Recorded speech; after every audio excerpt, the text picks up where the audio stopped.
to Mini Weekend. I'm your host, Jack. Let's get into it, Mini. All right. Getting right into the thick of things. We'll get to it in a little bit here, but pretty crazy to think we're almost done with March Madness Day 1. Just earlier today, getting ready for it. Couldn't believe it was actually happening today.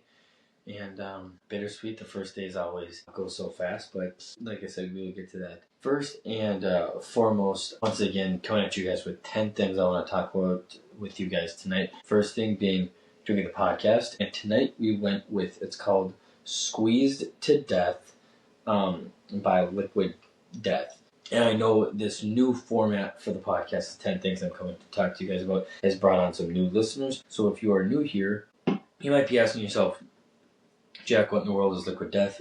They are a better-for-you beverage company with water, iced tea, and sparkling energy. Murder your thirst is their motto. Death to plastic bottles is another one of their slogans as well. So, needless to say, this one is one of their flavored waters, and this is their, like orange. Ouch. Really like the initial flavor. Or I don't particularly like the initial taste of it, but as it's flowing down my tongue, I like the aftertaste. It kind of tastes like orange juice if it were like a little bit carbonated.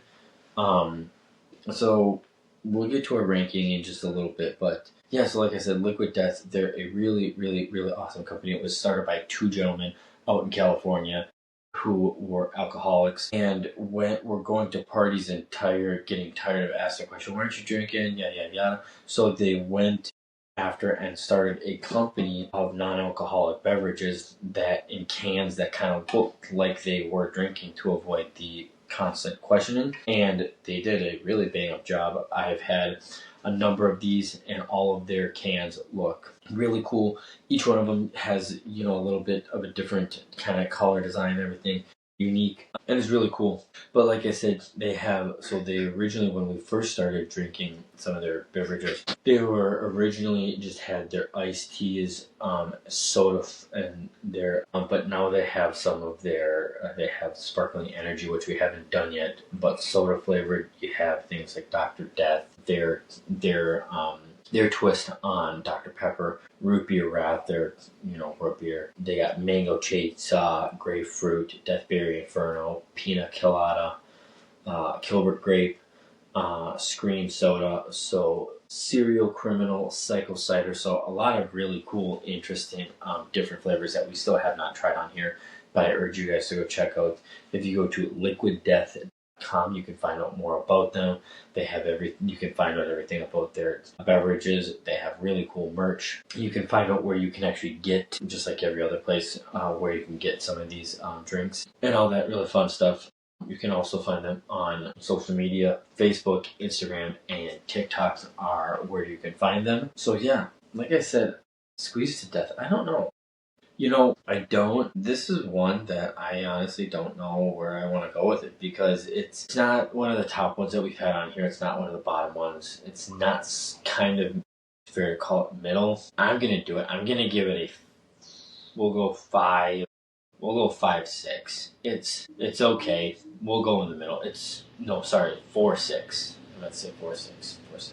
It's not my personal favorite. I don't think it goes well. Well, it's a ruthless tall boy of flavored sparkling water with a twisted plan to use natural agave and exploding bubbles to murder your thirst and recycle your soul. Personally, I don't find it very good. I think the aftertaste is really good. The initial taste, not great, which is, if you're going to drink something, you kind of want a good first taste of it. You don't necessarily need a great aftertaste of it. I know people would disagree with me, but yeah, that's what we got. 4.6. Go check them out, liquiddeath.com. If you have tried them before, let me know what we should try next from them. And if you've had this one before, let me know what you think of this one as well. Alright, so second thing up, we got the UST men's hockey team. These winter sports teams from St. Thomas are hanging by a thread. You see the women's hockey team got bounced a little bit ago, and then the men and women's basketball teams got bounced in the Summit League playoffs. And the men's hockey team are back where they were 364 days ago. Tomorrow night, Friday the 20th, in Mankato, 7:07 puck drop, taking on Minnesota State for an automatic bid to the national tournament. I didn't even bother to look up here. Heading into, so as of the 19th, so as of earlier today, St. Thomas was 14, Wisconsin is 16, and Minnesota State is 17. Once again, we talked about this briefly last week. There is a legitimate chance now, obviously, on top of St. Thomas, and I'm not saying it's a shoo-in, but on top of St. Thomas, there's a 3 ECAC hockey teams. There's 4 NCHC teams and 4 Big Ten teams. So it's going to be interesting. But there is a legitimate chance that just by the fact of making it to the championship game for the CCHA, that they will still make the tournament if they lose. There's only 6 conferences in Division I hockey, and there's 16 teams that make the entire thing. So it'll be interesting to see what happens, but there is a chance. I really do believe that. It'll be a very, very interesting game. They're taking on the Mavericks, who are number 17, like I said. Tommies are coming into this game after beating Augustana 2-1 versus the Mavericks coming into this game destroying the Michigan Tech Huskies 7-2. And the Tommies are 2-0-0 this year at the Mayo Clinic HSEC this season. That's Mankato's home arena. Yeah, ESPN 1500 is a home of all St. Thomas men's hockey games, so you can listen there. But it'll be a really, really interesting game. I'm excited to watch it. It'll be interesting to see what happens. Obviously, if they win, they for sure make it to the tournament. If they don't, they're probably going to get a pretty low seed, and they're probably, if they lose and they do make it, they're probably going to have to play a Michigan State, a North Dakota, Western Michigan, Denver, something like that right away, who are like the top 4 teams in the nation. We're just going to have to wait and see what happens. Good luck to them. Third thing, I don't know how we missed this, but the St. Thomas football team's 2026 schedule release. So they actually released their schedule back on February 27th, and we just didn't catch it. The Tommies are slated to play 7 games at O'Shaughnessy Stadium this upcoming fall and will face both North Dakota and Southern Utah in non-conference play, so they're up in their non-conference games.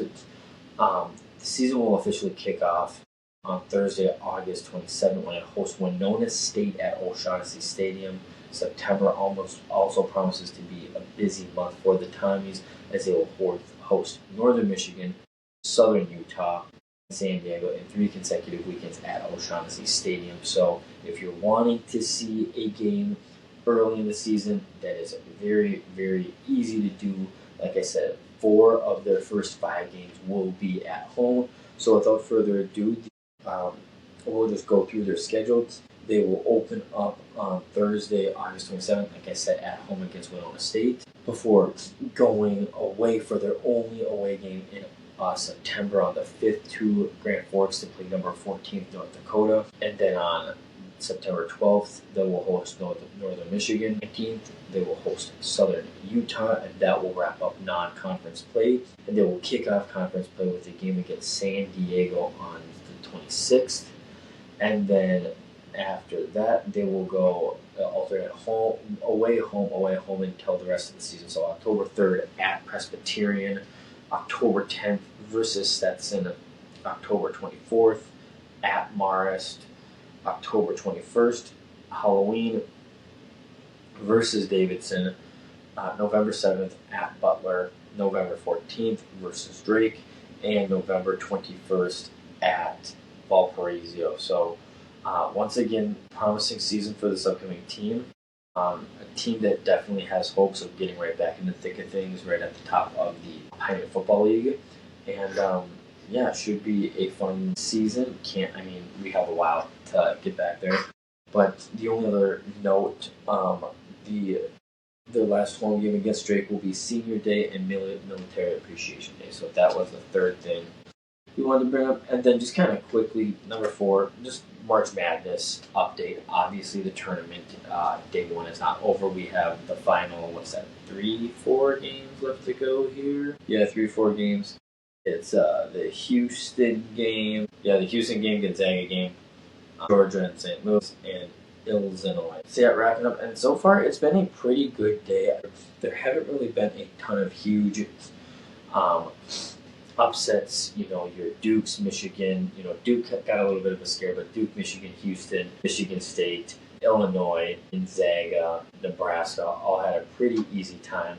But you also saw teams like High Point upset number 5 Wisconsin, VCU upset North Carolina, and then I predicted these Texas over BYU and Texas A&M over St. Mary's. So again, that's 11/6, 10/7. So upsets nonetheless, but not 15/2 or a 14/3 necessarily. But yeah, it'll be an interesting rest of the weekend. Obviously, another full slate of games tomorrow. Tomorrow morning, we will come at you guys. I'll watch out on the Instagram and TikTok page, and we will have our NCAA men's parlay recap from today's and what we have for tomorrow, and then all of our 16 winners. We actually, so far, are doing pretty well here on day 1, but all 16 winners for day 2. Yeah, good luck to everybody. Obviously, I will be paying attention to our group, and if you guys want to know, my mom reached out as well too, so I want to you guys.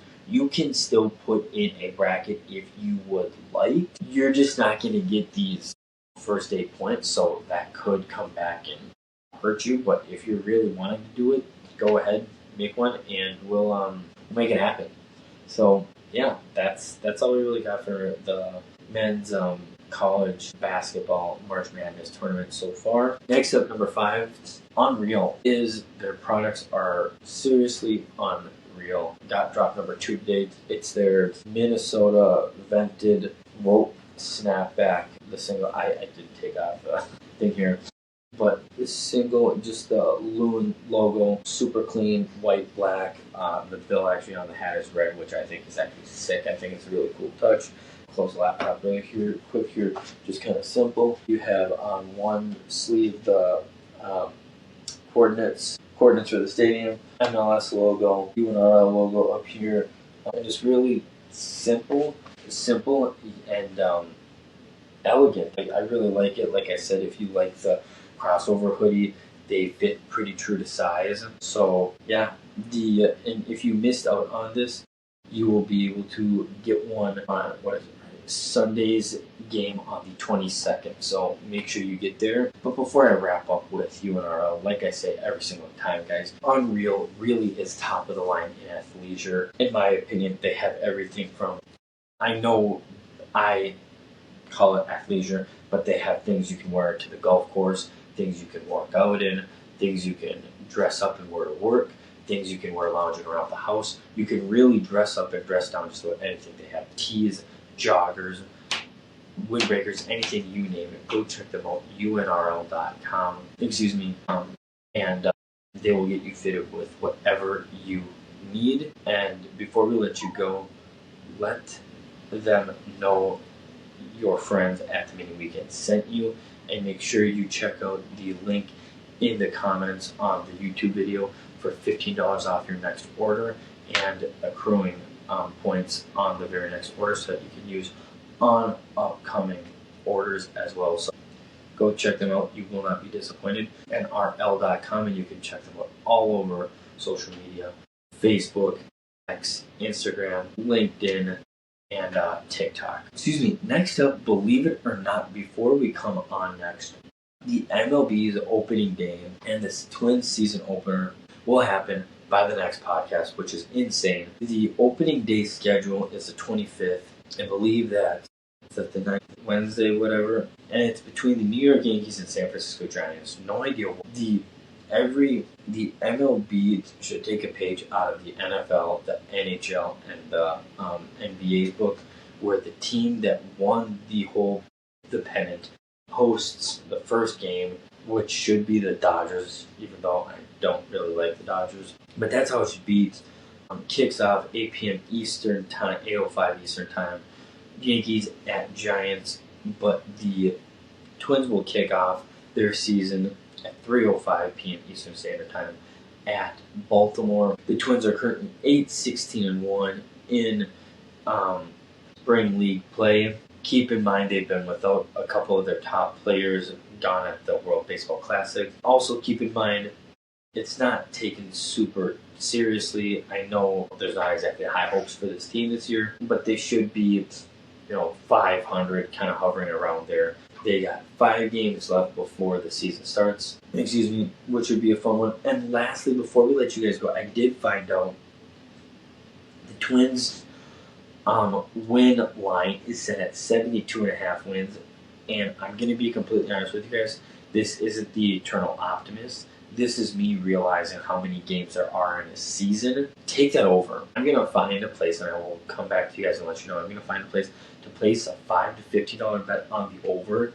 And this season, we're going to track win by win, getting us to our winnings and our 73 wins. Stay tuned for that. Next up, number 7, key injuries for the Wild and the Wolves. So, I've been busy. I don't know if you guys realize this, but apparently between the Wild and the Wolves, Kirill Kaprizov, Joel Eriksson Ek, and Anthony Edwards are all injured. For the Timberwolves, it was announced earlier, so Anthony Edwards had a big game and played in their loss to the Oklahoma City Thunder, and then was ruled out for the game of Phoenix with what they say. He had some kind of like knee soreness or something like that. And they essentially said that he would be reevaluated in a week or so. So with that, double-edged sword. The bad news is, with being out for a week, he's going to miss at least 4 games, maybe up to 7 games. The good news is, so far, the Timberwolves are a perfect 2-0 without him, beating, yes, I know, the Suns and the Utah Jazz.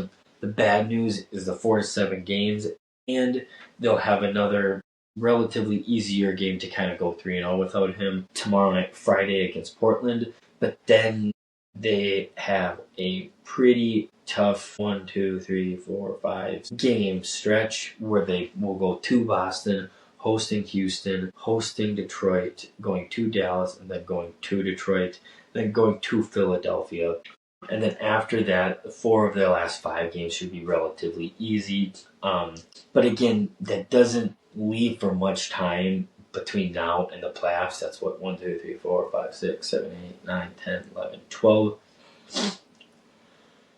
12 games left, and it's also worth noting we are currently in the 4th spot, 2 games behind the Lakers for the 3 spot, and 9 behind the San Antonio Spurs. It's also worth noting the Spurs and the Oklahoma City Thunder have locked up spots in the playoffs. And if I'm being completely honest with you guys, if I'm the Timberwolves, I'm doing everything I can to try get into that 3rd seed. At this point, being 9 games behind the Spurs with, 12 games left, that's going to be very hard to do. But this is why I say the 3 seed is important, because if you're the Timberwolves, you'd rather have home court advantage for a series, and then against a 6th ranked team, and then if you win that, being able to have the luxury of playing a 2 seed like the San Antonio Spurs, who are a great team in their right mind, but they don't have a ton of playoff experience. You'd rather get that and then have to play the Thunder, if it comes to it, in the conference finals again, rather than sitting nil in this 4-5 spot. And if you win that series with the Houston team, having to go play the Thunder right away, that would just be a gauntlet. So, and then on the flip side of things, I didn't even realize I need answers, and I really get frustrated really frustrated with the NHL when everything to them is lower body injury, upper body injury, and day-to-day. Like, very rarely, unless you see torn ACL, some of those big names and things like that, do you see, they're on IR, or this or that, or whatever, what have you. I'd rather hear that than, we don't know when to have him back. Because once again, just like the Timberwolves, the Wild have 1, 2, 3, 4, 5, 6, 7, 8, 9, 10, 11, 12 games left as well. And we need We need all the wins we can get. We can get to. I mean, I think it's inevitable that we're going to be playing.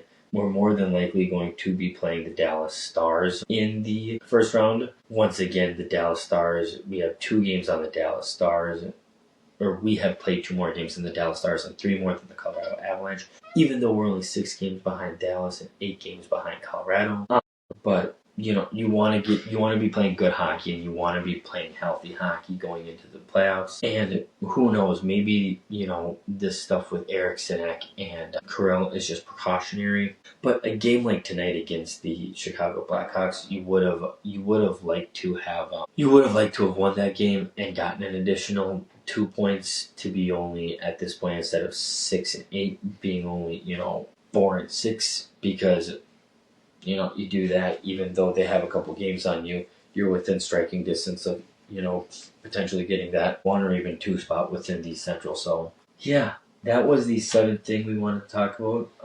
And then just kind of quickly here, number 8 is the NBA expansion, the possibility of an NBA expansion. I'm gonna pull it up here. So everything we know about it. So it's been announced that the board of directors will be meeting on the 24th or 25th, and essentially voting on the expansion. Essentially, it seems like it is more than likely going to happen and get passed. They just have to iron out a lot of specifics of it. So what a lot of people, what they're probably going to vote on more than likely, is how much is the buy-in going to cost. And a lot of people are like, well, shouldn't they'll own less of the league. And yeah, that's true, but the buy-in for these 2 extra teams would go straight into the pocket of the owners, who could do what they want with it for the team, whether it's contracts, renovations, type of things like that. At the end of the day, this actually will benefit the Minnesota Timberwolves, because they would also vote on who's going to get teams as well. Because more than likely, it hasn't been approved yet, but more than likely who it's going to be is Seattle and Vegas. And a lot of people also want to know what's that going to mean for realignment. And it essentially means that between teams like the Timberwolves, the Pelicans, the Grizzlies, between those 3 teams, 2 of them would be pushed into the Eastern Conference. Geographically, New Orleans and Memphis are the more easternmost teams in the Western Conference, but are shorter flights from several West opponents from each other. All 3 are in Texas. All 3 Texas teams and the Thunder. So more than likely, it would be maybe New Orleans going into southern, what would that be? Southeast Conference with Miami, Orlando, Atlanta, Charlotte, something like that. And the Timberwolves, if you look at a map, the Timberwolves then would more than likely be in a central division with it would be us, Chicago, Cleveland, Detroit, Indiana, Milwaukee, a combination of that. So it'll be interesting to see what happens. It could affect the NBA Cup format. There will be rule changes and things that they have to talk about for expansion drafts and all that kind of stuff too. Once again, it is not even concrete that Seattle and Las Vegas will get teams. Those are the front runners. There are certainly other teams that could get them. I would be surprised if it wasn't those 2 teams though. But needless to say, within the next week or so, we'll have more answers. The other last thing I just remembered, these 2 teams would not go into effect until the start of the 28-29 season. So after the season, there would be 2 more seasons for things to have to get underway and do things before they start operations for those 2 teams. Another thing I kind of want to talk about is the Vikings. There's not a ton of new news on the Vikings. They did bring back Carson Wentz, which was kind of a head scratcher. Obviously, we knew they were probably going to add another 1, maybe 2 quarterbacks to the quarterback room. But why Carson Wentz? I don't really know why you would add him. I know he has that veteran presence, but who knows? Other than that, the only other thing I thought I'd bring up too was, I think the last thing, whether it's in the draft, end of the free agency here or something, the last thing that the Vikings need to do is beefing up that defensive line. Hargrave and I can't remember the other guy's name. We signed 2 guys last year, but they just really got to figure that out. I think Drake Rodriguez is going to be pivotal this upcoming season. Jalen Redmond. So they really just kind of got to figure that out and kind of do just like the offensive line, committee, lineman by committee, which should be an interesting offseason. See what happens these next couple months leading up to kind of OTAs throughout the summer and stuff like that. And then lastly, our underdog parlay for you guys. So our parlay is for the NBA tomorrow, and it's a 4-player parlay. It's I think $5 to win like $32 or something like that. It wasn't a very hard hitting one. There wasn't a ton of games to pick from. But the first one I like is Jason Tatum. Once again, this is through underdog. Is over 22.5 points. He's obviously a high usage scorer for these Celtics. I'm surprised his number was so low. But he's facing a Memphis team who often middling the defensive category, especially without key wings. He clears 27 points in most recent outings and thrives on road games with Boston's great spacing. So take Tatum's over 22.5 points.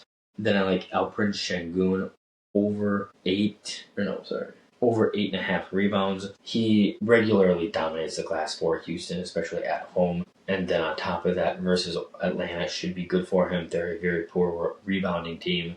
And he's consistently hitting double-digit boards in a favorable matchup. And I can't believe this is actually that low. So take Şengün over 8.5 rebounds. The third one I like is Karl Anthony Towns lower than 11.5 rebounds. The Knicks bigs on rebounds. His line is usually around 9 to 10. But I think they have some other bigs out there that are going to be big on the board as well. Brooklyn has been shooting the ball pretty decently lately, so I actually like Karl Anthony Towns, like I said, under 11.5 rebounds. And then the last one I like is Jalen Brunson. Jalen Brunson under 8.5 assists for the game. His typical assist line is usually 5.5 to 6.5 somewhere. In a rivalry matchup against Brooklyn, I think he's going to be more focused on trying to be the guy scoring, all that kind of stuff. And I don't anticipate him passing a ton. Take the under. So once again, quick recap. Tatum over 22.5 points. Alperen Şengün over 8.5 rebounds. Karl Anthony Towns under 11.5 rebounds. And Jalen Brunson under 8.5 assists. So that is what I have for you guys tonight. As always, if you guys have any questions or comments or topics you want me to address, please reach out to us on TikTok, Instagram, Facebook, X. Email us, DM us. Let us know if you'd like to be anonymous as well. Also, make sure you follow us on all of our social media so you can stay up to date on all of our content and all things Mini Weekend. And lastly, make sure you hit that subscribe button next to our YouTube page so you get notified of our new episodes as soon as they come out. And as always, till next time, Mini.